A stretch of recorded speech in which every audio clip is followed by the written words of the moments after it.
दीन दयाल सुने जब से, तब से मन में कछु ऐसी बसी है।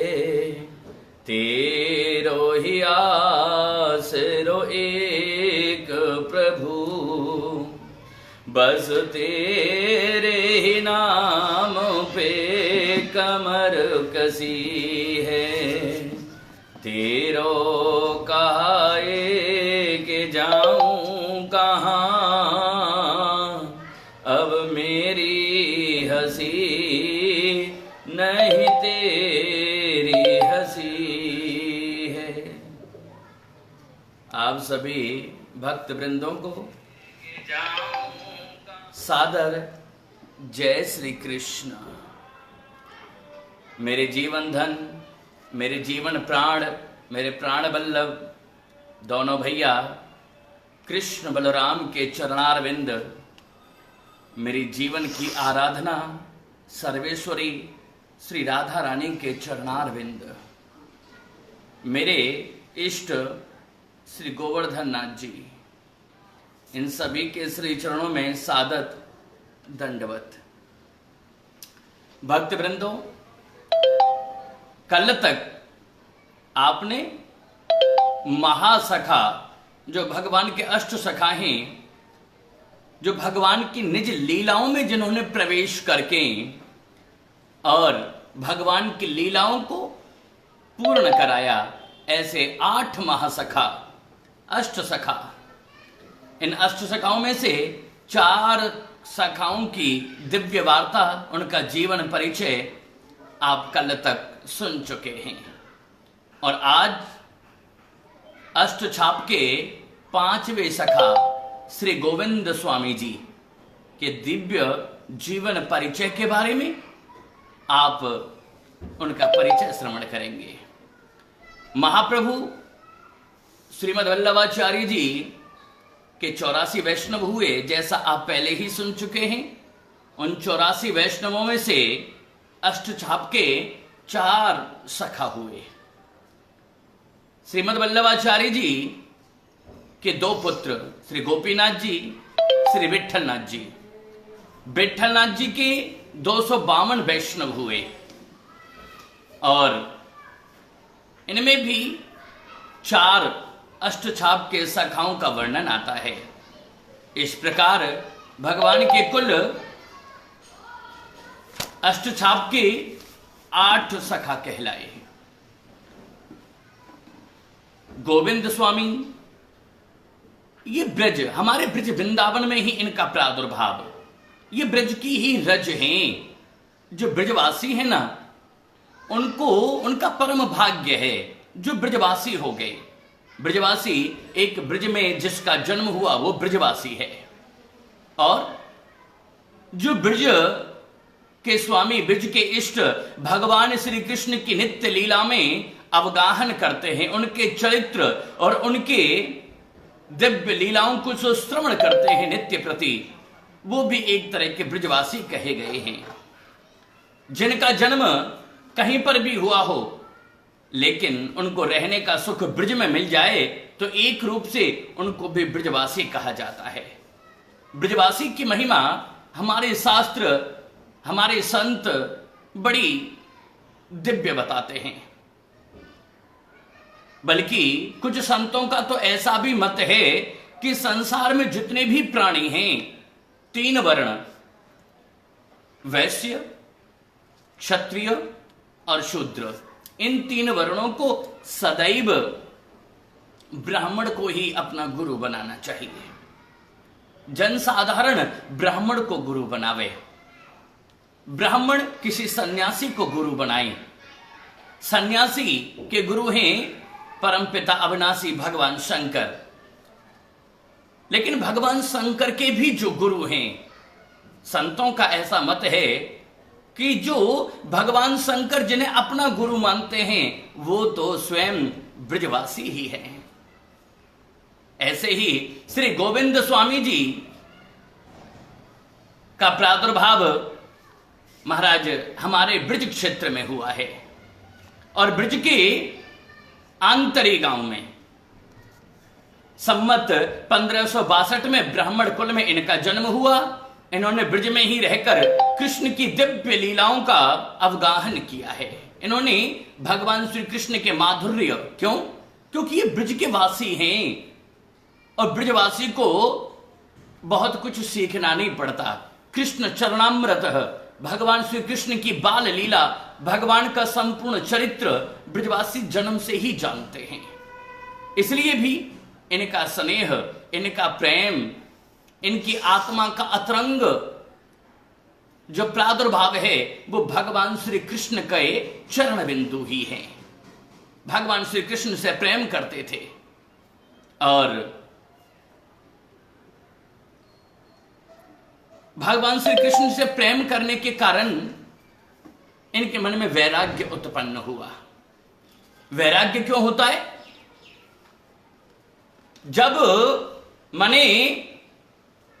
जब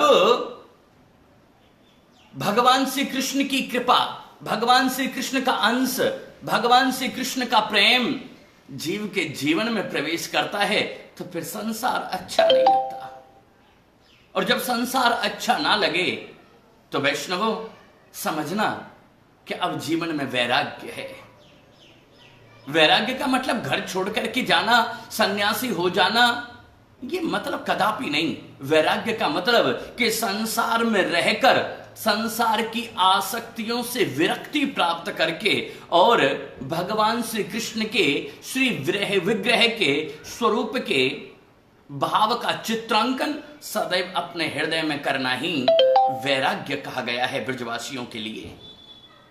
और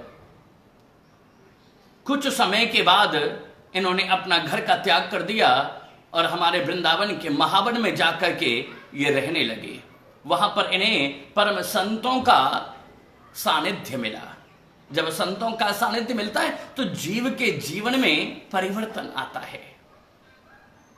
जब संत जीवन में आते हैं तो संसार की इच्छाओं का अंत होकर के और भगवान श्री कृष्ण के श्री विग्रह की कल्पनाओं का उदय जब जीव के हृदय में होता है तो वो संत कृपा कहलाती है। कुछ दिन संतों के सानिध्य में महावन में रहे। उसके बाद श्री गोविंद स्वामी जी का जब मन महावन में ना लगा, इन्हें लगा कि अब मुझे भगवान की निज लीलाओं में प्रवेश करना है, तो ये गोवर्धन चले गए। और गोवर्धन में जाकर इन्होंने अपना बड़ा रमणीक स्थान बनाया। जहां पर ये रहे वहां पर चारों तरफ कदम के वृक्ष थे। कदम के वृक्षों के बीच में उनकी सुमधुर सुगंध इनके जीवन में कृष्ण प्रेम का संचार करती थी। और जहां पर ये रहे कदम वृक्षों की वजह से उस स्थान को कदम खंडी भी कहा गया। और वहीं गोवर्धन में रहकर इनका श्रीनाथ जी से प्रेम हुआ। अभी ये कलयुग की बात है। कलयुग में श्रीनाथ जी का प्रादुर्भाव होता है। भगवान कृष्ण द्वापर के देव हैं। द्वापर में नंद रानी यशोदा के यहां अपनी संपूर्ण लीलाओं का आस्वादन करते हैं। लेकिन जब कलयुग प्रारंभ हुआ और जब कुछ ब्रज भक्तों के मन में कुछ अभिलाषाएं रह गईं कि हमें भी भगवान की लीला में अपना महाराज एक प्रेम दिखाने का सुख और सौभाग्य नहीं मिला, तो इसलिए भगवान कृष्ण पुनः श्रीनाथ जी के रूप में प्रकट होते हैं। श्रीनाथ जी के साथ गोविंद स्वामी जी का प्रेम, वही नित्य प्रति भगवान के श्री विग्रह को निहारना, उनकी निज लीला में प्रवेश करना, उनके प्रति श्रृंगार के पद गाना, इनका विशेष प्रेम रहा। और इन्होंने दिव्य वृंदावन की महिमा का बड़ा मधुर गान किया है। जय जय वृंदावन, जय जय वृंदावन सुखदाई। इन्होंने बड़ा सुंदर पद ब्रजवासी गाते हैं कि जय जय वृंदावन सुखदाई, सदनवनीत प्रातुदे मैया, समय पयो प्यावे गैया, अरे कहा करूं बैकुंठ जाए के, यह सुख तजो न जाई, जय जय वृंदावन सुखदाई। इनका भाव था कि केवल ब्रजवासी ब्रज में आए उनका भाग्य बहुत अच्छा है। केवल इतनी बात नहीं, खुद भगवान भी कहते हैं कि जय जय वृंदावन सुखदाई। क्यों? क्योंकि सद नवनीत, नवनीत माने मक्खन, सद नव, सद माने ताजा, सद नवनीत प्रात दे मैया। मैया सुबह सुबह माखन का लोना कन्हैया के मुंह में डालती है तो कन्हैया के नेत्र खुलते हैं, उनकी नींद खुलती है। सद नवनीत प्रात दे मैया, सांझ समय पय प्यावे गैया। शाम का समय होता है तो सुरभि गाय का इनको निपनिया दूध पीने को मिलता है। इसलिए भगवान ने कहा कि कहा करूं बैकुंठ जाए के, यह सुख तजो न जाई। ये जो सुख है वृंदावन में, ये सुख मुझे बैकुंठ में भी नहीं मिलता। एक और बात यहां पर बता दें कि बहुत से भक्तों के मन में जिज्ञासा है कि क्या बांके बिहारी जी कृष्ण हैं? बांके बिहारी जी कौन है, कृष्ण कौन है और श्रीनाथ जी कौन है? बांके बिहारी जी माने जब द्वापर में भगवान कृष्ण का अवतार होता है तो किशोरी राधा रानी उनसे प्रेम करती हैं और ललिता सखी इनकी सखी भाव में है, इनके साख्य भाव में है। ललिता सखी के मन में भाव आया कि मैं भी कृष्ण को अपना बना करके उनसे प्रेम करूं।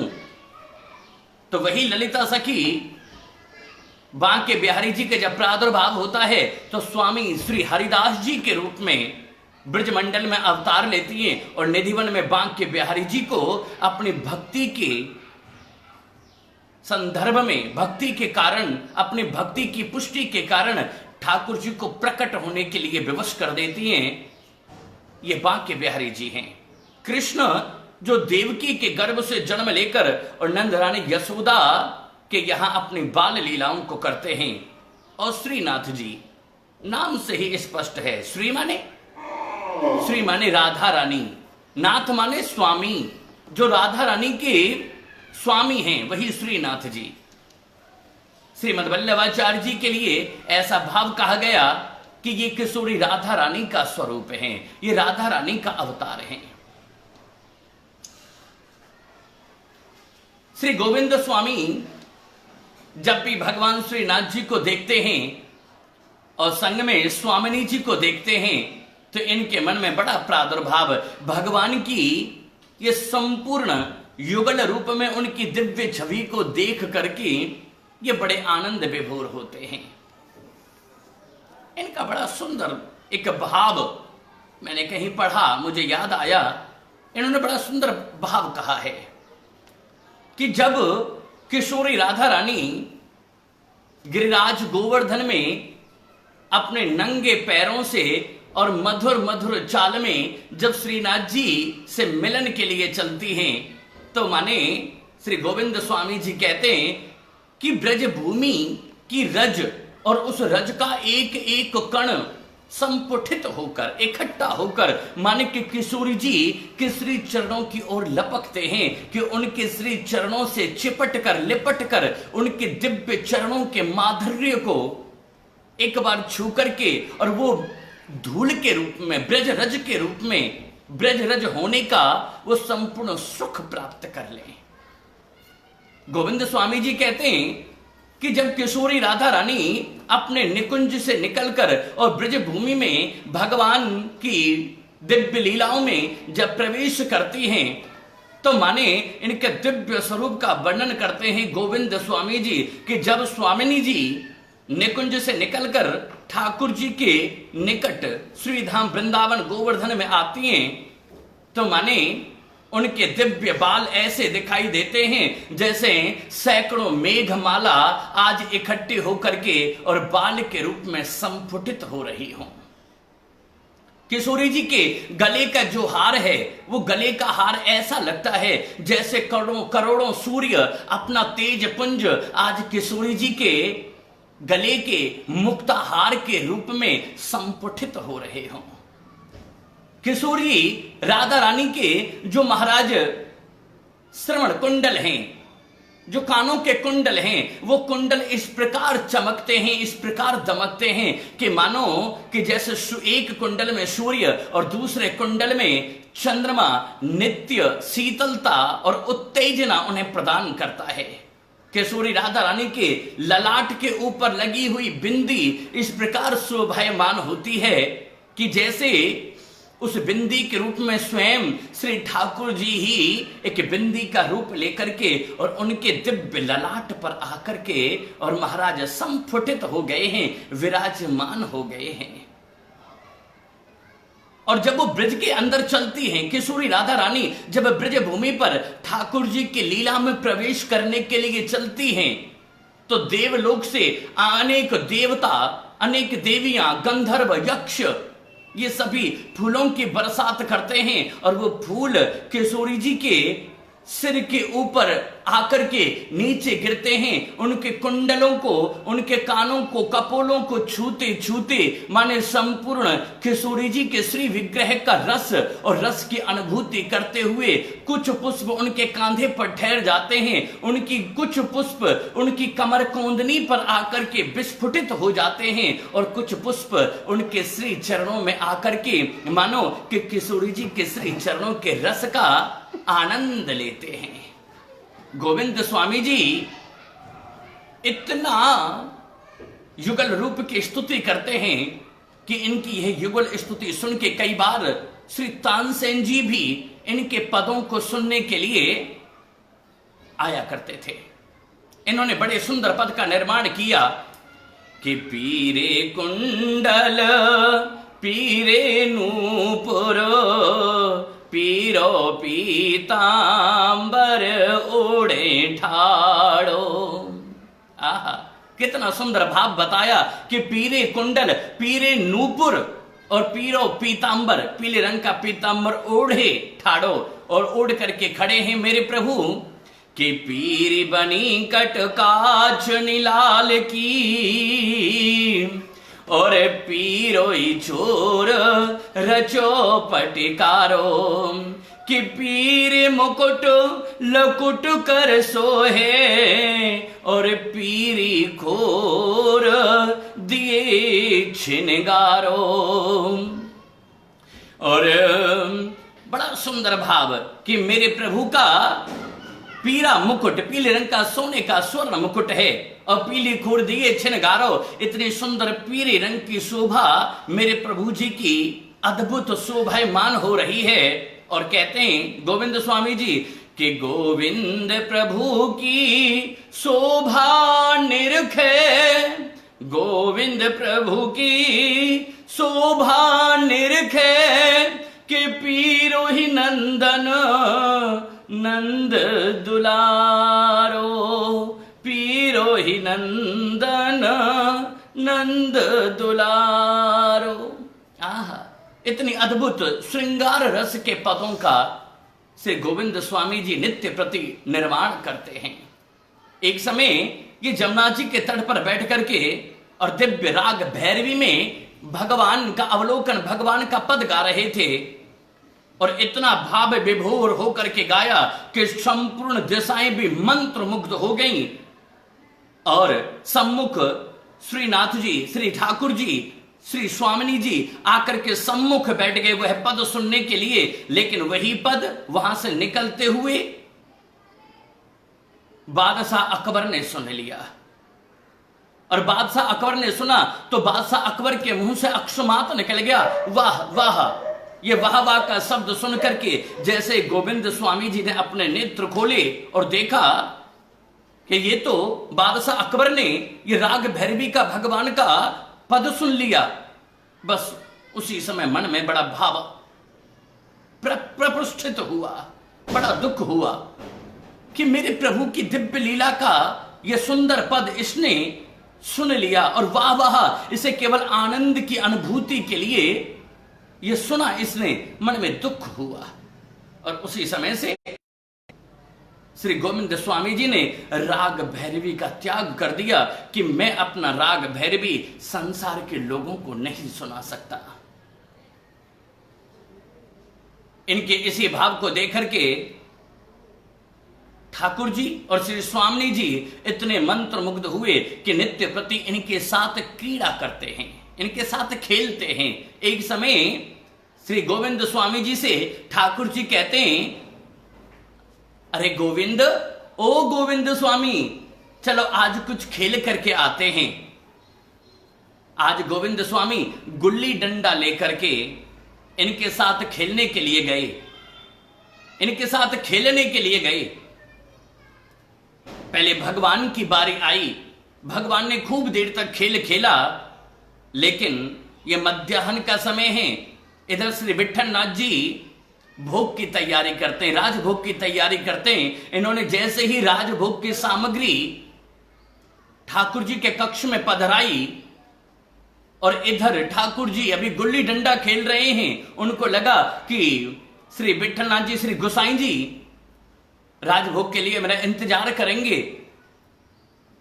तो वो तुरंत खेल बीच में छोड़कर ही वापस अपने श्री विग्रह के सहित मंदिर में पधारे राजभोग के लिए। लेकिन यहां गोविंद स्वामी जी को लगा कि ये ठाकुर जी ने अच्छा नहीं किया कि माने आप तो खेल लिए, लेकिन जब मेरी बारी आई तो खेल छोड़ करके भाग गए हैं। इसलिए गोविंद स्वामी जी इनसे नाराज हो गए ठाकुर जी से, और इनके मंदिर के बाहर रास्ते पर बैठ गए कि कभी तो निकलेगो, और जब मंदिर से बाहर निकलेगो जब भी मैं अपनी बारी लूंगो।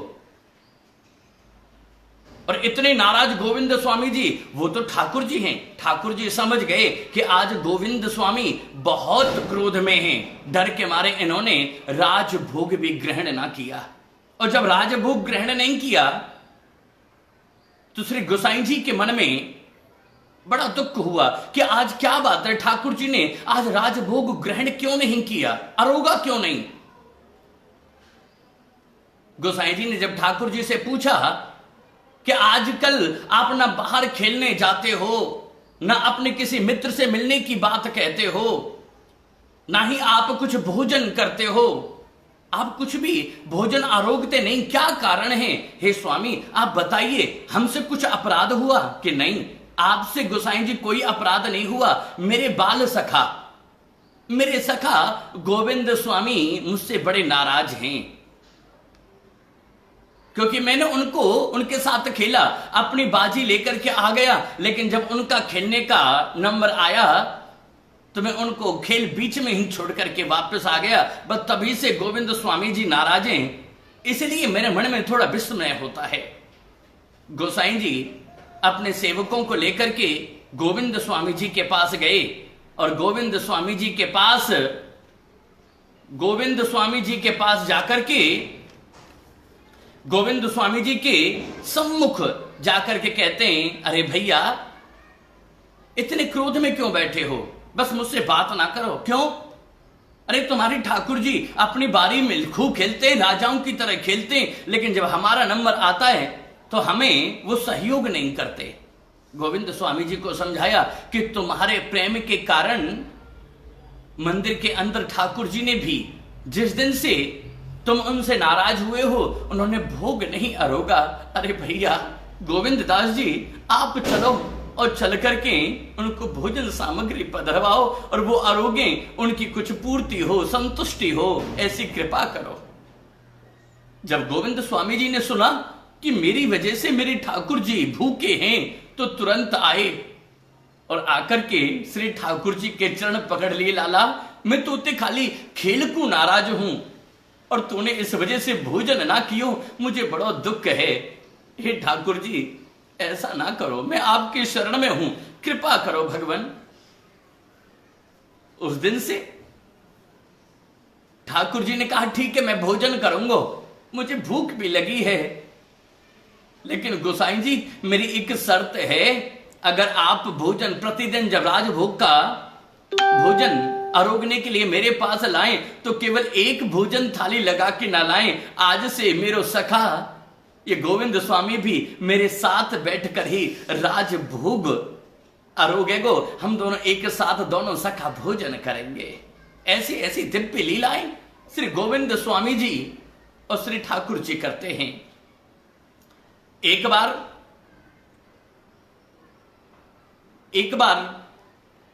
श्री गोसाई जी ठाकुर जी का श्रृंगार कर रहे हैं, उनको पाग पहनाई, उनको नूपुर पहनाए,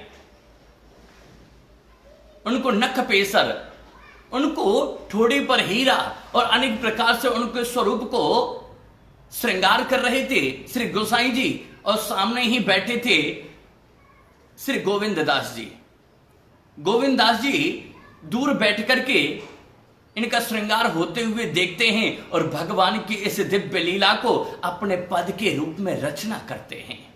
और रचना करते करते आज ठाकुर जी को एक और लीला सूझी और ठाकुर जी ने कंकड़ी लेकर के गोविंद स्वामी जी को दूर से ही निशाना लगा के मारना प्रारंभ कर दिया।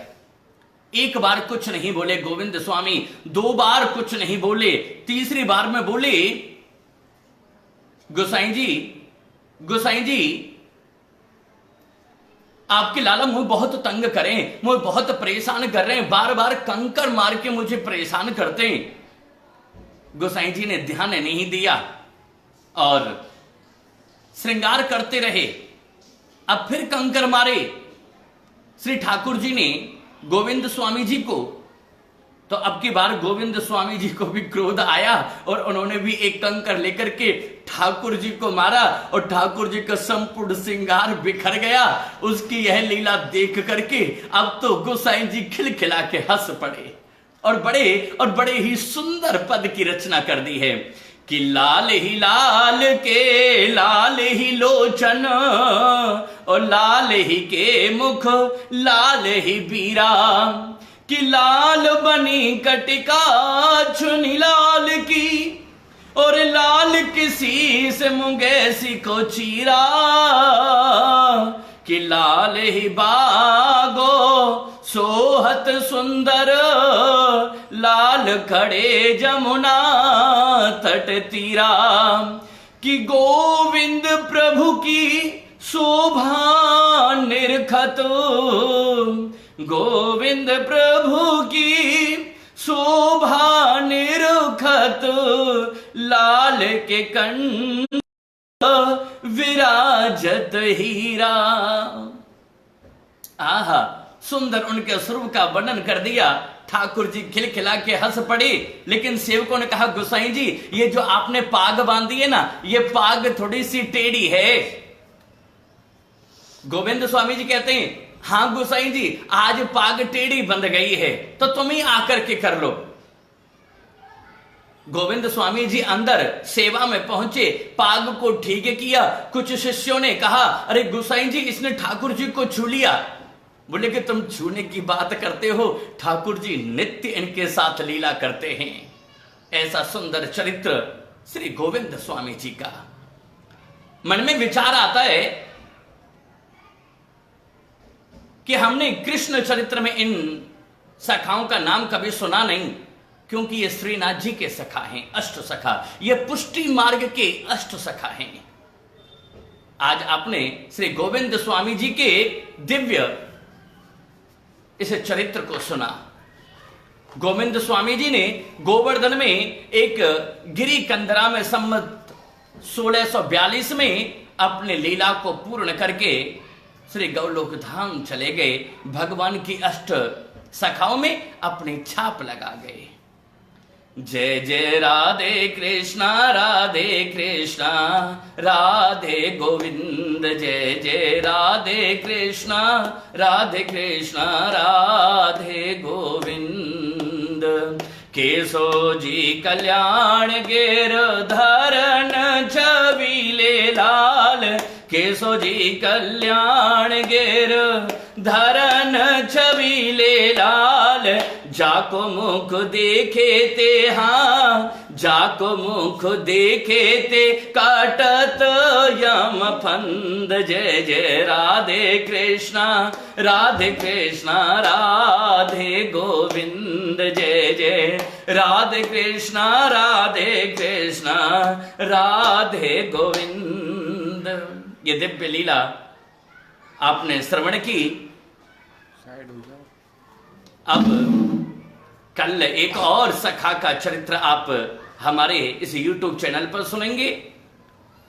आप सभी भगवान की दिव्य सखाओं की इस दिव्य लीला को श्रवण करके अपने मन को भाव विभोर कीजिए। नित्य प्रति अपने घर में बैठकर इस लॉकडाउन के समय पर नित्य प्रति बैठकर भगवान की इस दिव्य लीलाओं को सुन करके अपने जीवन में भक्ति का संचार करें।